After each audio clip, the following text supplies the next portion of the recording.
She is 44 years old. She's on the balcony and she is smoking just like 26 years ago. The balcony is decorated with flower pots, mostly pelargoniums. Pelargoniums are of different colors, from white to dark red. But right now she is not looking at the flowers, but at the cigarette smoke flying out into the sky.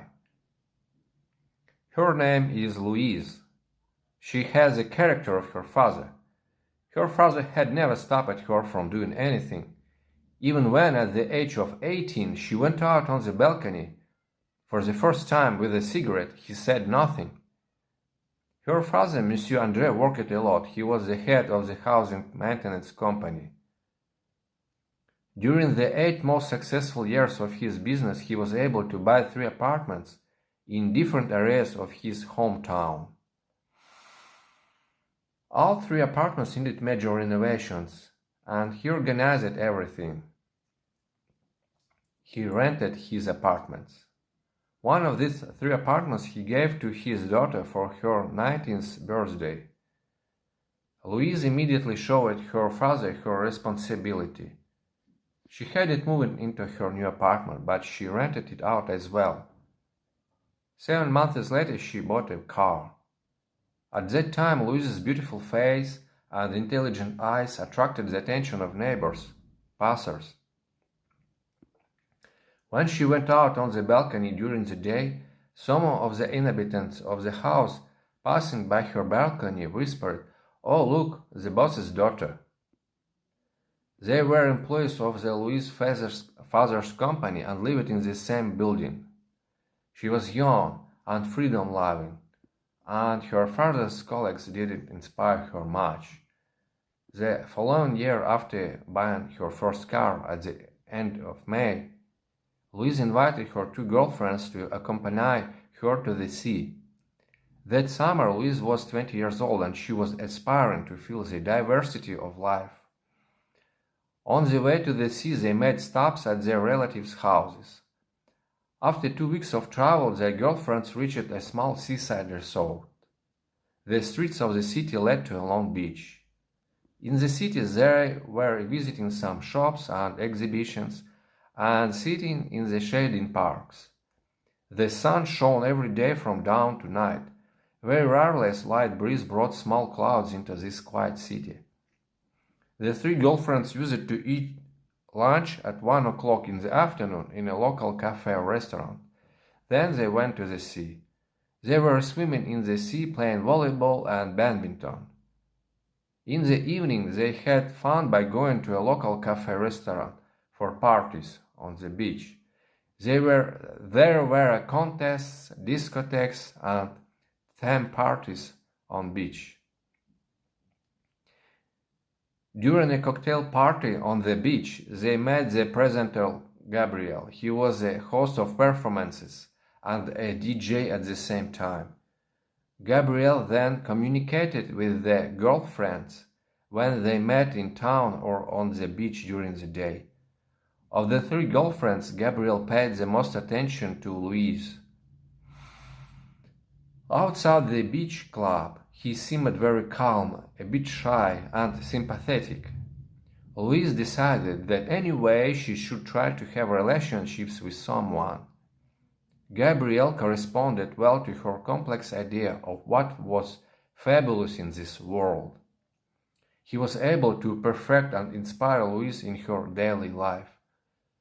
For the first time, she realized that someone else could brighten her life more than she had ever thought possible. They became a couple. The long hot summer nights whispered to them that they had found each other. Gabriel left with Louise when she returned home from her vacation. In mid-October, they got married. In March of the following year, Louise gave birth to a boy. She chose the name Jean for him. For the first 10 months, Louise took care of Jean herself.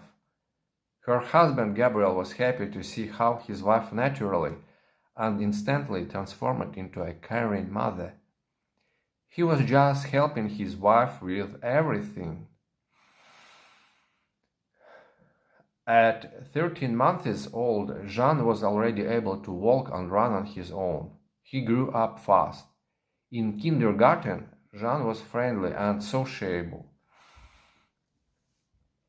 Louise and Gabriel spent time with their son in the parks, in the swimming pool. Then there was school.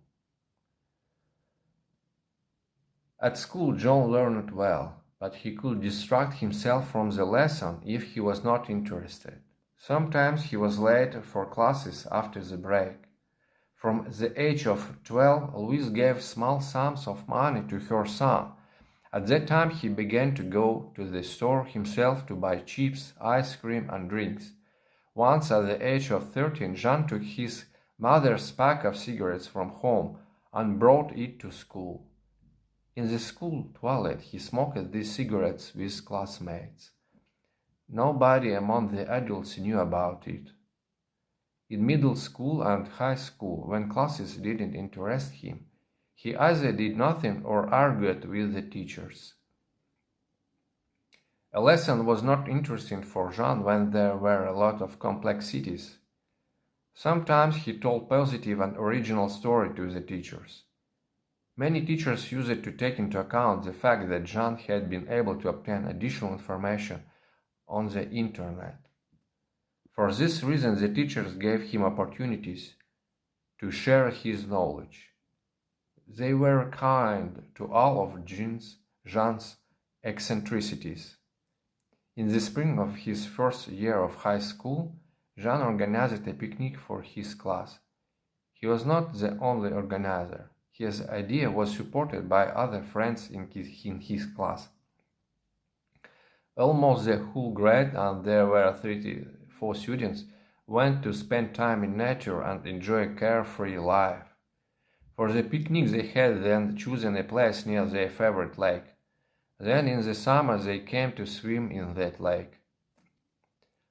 Louise rejoiced at all of her son's ideas and initiatives. He was active and sociable. Louise wanted Jean to get an architecture degree, but Jean said he was going to study interior design. In the summer after school, Jean organized many parties with his friends, either in his apartment or the house of one of his friends, or with a night by the river. Once Louise and Gabriel received a call from the police at 3 o'clock in the morning, and they were asked to come to the police station. Their son Jean was detained drunk with friends. Jean and company organized a rather noisy dance battle in the middle of the sleeping streets. Jean dropped out of his design studies and spent a lot of time partying. At the age of 20, Jean was hospitalized for the first time due to liver poisoning. After the treatment, their father took Jean to his hometown by the sea. Louise and Gabriel tried several times to talk with their son so that he stopped behaving like a spoiled child and returned to his studies. Jean was always rushing somewhere and avoiding long conversation with her parents. Jean began to wear clothes several sizes larger, high-heel pants and colorful hats. Then he bought himself a car. When Jean managed to earn money for a car, neither his father Gabriel nor his mother Louise knew. Jean used his car mainly to have fun with friends. Louise thought that her son was young enough and that he was going to wander a little until he got married. One day she learned that her son had been taken into custody. He was charged with possession and distribution of narcotics. In a conversation with the investigator, Louise learned that her son faced 5 to 8 years in prison. Louise made an appointment with the prosecutor. The prosecutor confirmed that Jean had been using drugs for a long time and had begun distributing them. Louise didn't even want to think that her only son would be in jail. Louise noticed that the prosecutor liked her. At the age of 43, she was still slim and had a cheerful character. Louise decided to charm the prosecutor and have a little romantic adventure. She slept with the prosecutor, and ultimately, in her son's case, certain circumstances of the probative basis were not taken into account. 3 weeks later, Louise's son was released. Gabriel knew right away how his wife had managed to free their son. He said that he understood her as a mother and that it was a heroic act, but he left for his hometown by the sea. Anyway, Louise was happy to see her son near her. For several weeks, Jean spent a lot of time with his mother. Soon enough, Jean began to miss his old friends. He returned to his old company and his old habits. 2 more weeks have passed.